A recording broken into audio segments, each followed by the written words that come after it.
Do you have one of this in your pocket? In today's video, I am going to be showing you exactly how to take high quality images using just your mobile phone. Now, don't be intimidated if you are not even using a very expensive smartphone, because I've realized most videos on YouTube actually teach you how to take quality images using your phone, and mostly these phones are high-end phones. But just to inspire you, this is a several years old Infinix mobile phone, and as at the time of making this video, this phone is less than $100. This is one of the most cheapest smartphones you can get in the market. So, but before that, I have a little trick to show you. Watch this.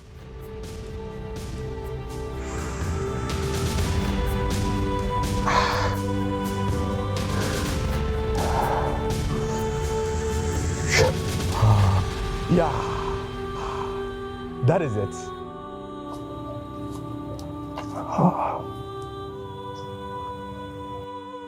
Yes, how can I help you? You have magic. Oh yeah, I have magic. Yeah. Oh. So wait, let me show you something extra. All right, let me show you. Okay, show me again. Show me.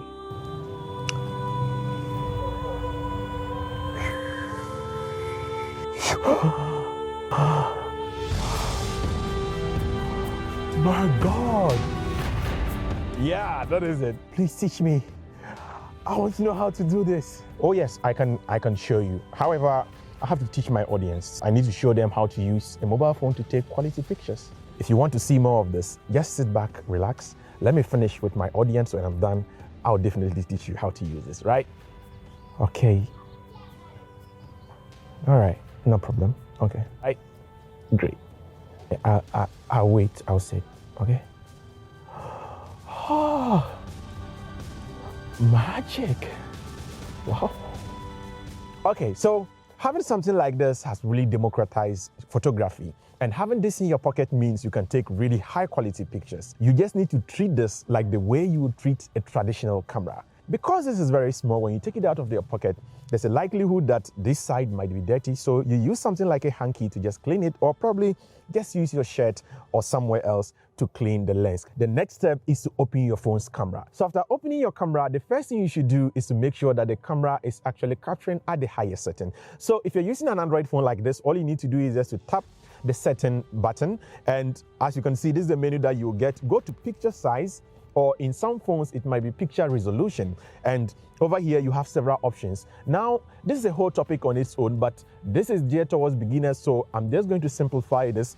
Just go ahead, look in the menu, find the one with the larger size, because the larger the size, the higher the quality. So in this particular instance, as you can see, we have 13 megabytes, we have 10 megabytes, we have 8 megabytes, we have 6 megabytes. So all I need you to keep in mind is that regardless of the kind of phone you are using, the lower the file size, the lower the quality, the higher the file size, the higher the quality. And so in this case, let's select 13 megabytes because that is the highest quality that we can get from this particular mobile phone. Now the aspect ratio is 4:3. Like I said, I don't need to bore you with all the technicalities.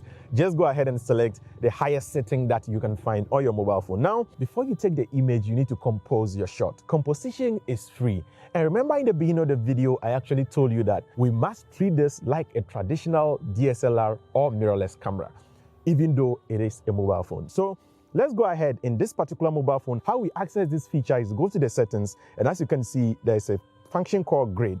Now, once we turn on the grade and we come back, as you can see this particular lines on the screen, this 4 square. Now, how do you use this to compose a shot? Now, for example, if I want to take a picture of this particular plant right here. Now, the rule of thirds says that instead of putting those particular objects in the middle right here, we have to put it in one of these intersections, as you can see from this angle. Now, if it's a human face that you are actually trying to video, for example, if I'm trying to take a shot of my camera person who is taking me a picture right now, all I can do is that I'll put the intersection right here on his face, as you can see. Can you raise up your head, Sisu?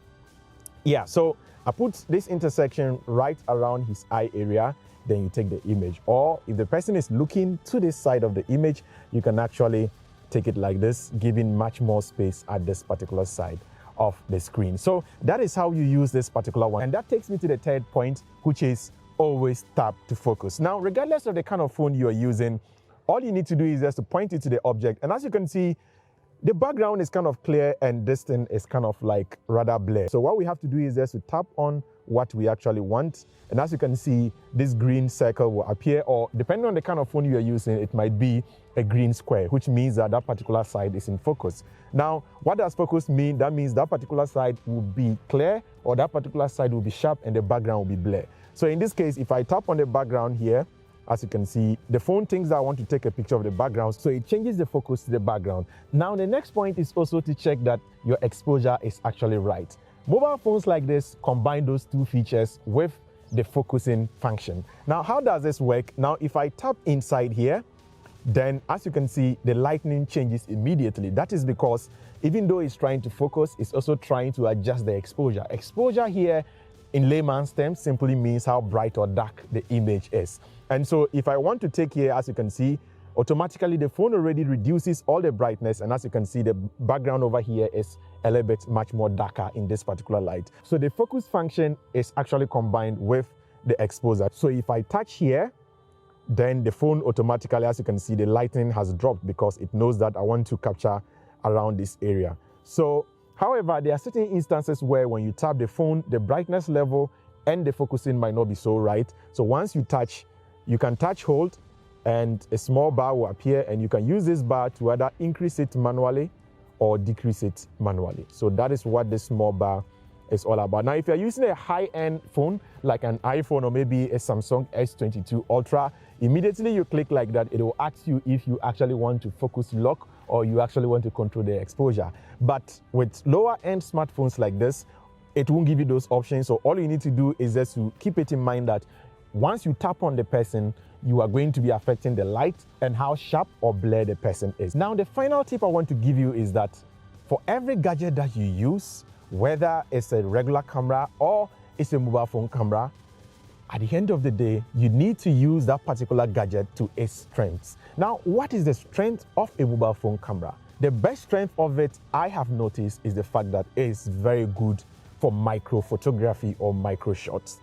What do I mean by micro shots? Now, if I want to take a shot of this particular thing right here, if I bring a regular camera and I bring it so close like this, it is not going to be able to take the shot of this particular thing. I will need a specially designed lens for that. However, with a mobile phone like this, I can actually get very close. For example, just see what's going on. I can get very close to this and just tap to focus, and I can take the image. This is actually impossible with a regular camera. And so, for me, if you really want to use a mobile phone camera, always endeavor to get closer. Now, a bonus tip to this is that always try to use the portrait mode or the bokeh mode. What the portrait mode simply does is to help you blur the background and let the image or the person in front or the subject in front stand very well. Now, in lower end phones like this, it's actually called the bokeh. So, for example, if I want to take a close-up shot of this and I really want to blur the background, I can simply just scroll through my menu right here until I get to the bokeh. And as you can see, it's telling me that please be within 1.0 meters to 2.5 meters from the subject. And so the phone is actually already telling you that for best results, you have to be somehow close to the subject. So if you want to take that kind of a shot, it's not necessary for you to be so far away from the subject that you want to take. And so for me, whether you're using the portrait or the bokeh mode, always try to get closer to the person, because trust me, the closer you are, the more you can even get the details. If it's a human being, you can see the skin textures and everything very well. And you are also giving enough data, because at the end of the day, phone is actually computational photography. And the more information you can give it, so if the phone is closer to the person, the phone can actually understand that you want to actually keep this particular contours. Because I'm so close to this particular thing right here, the phone can actually see the edges very well, and it understands where you want to actually blur, because you are giving it more information since the phone is closer to the subject. And so this is something that I want you to keep in mind. Use the phone according to its strength. And the main strength is that get closer to the subjects and you always have more information to deal with. And feeding your phone with more information means it's going to give you better quality. And those are my tips for you in today's video. I'll be bringing you much more in the subsequent weeks. I'm going to be introducing OBL Senior on this channel very soon, because I'm going to be going out with him and we are going to be using the iPhone to take some shots for one of our upcoming projects. And so use these techniques Take very good pictures with your phone, tag me on Instagram, and I'll be willing to share them in one of my videos right here on YouTube. If you are just discovering this channel for the very first time, welcome. This is the African Amaze channel where I talk about cinematography, photography, editing, and all its related branches. I'll do much appreciated if you do click on the subscribe button and make sure to turn on the notification icon so that you are notified anytime I drop awesome content like this on the Africa Amaze channel. But before you go, I have some extra tricks to show you, right? Oh, wait a minute. Do you care to see? All right, you come. Okay, all right, I'm coming. Okay.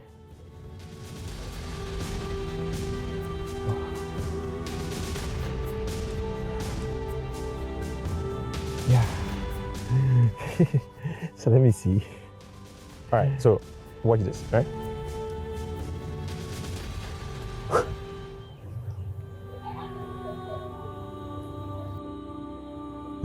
Oh, you wait. No, don't worry.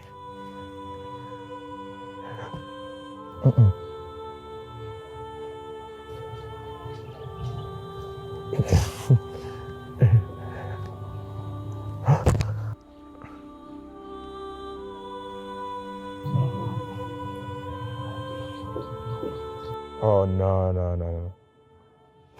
What is going on? I don't know.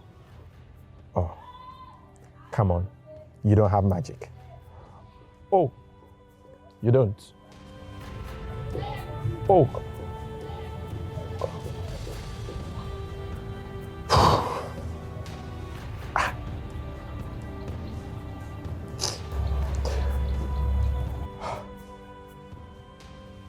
Hello? Come back. Hello?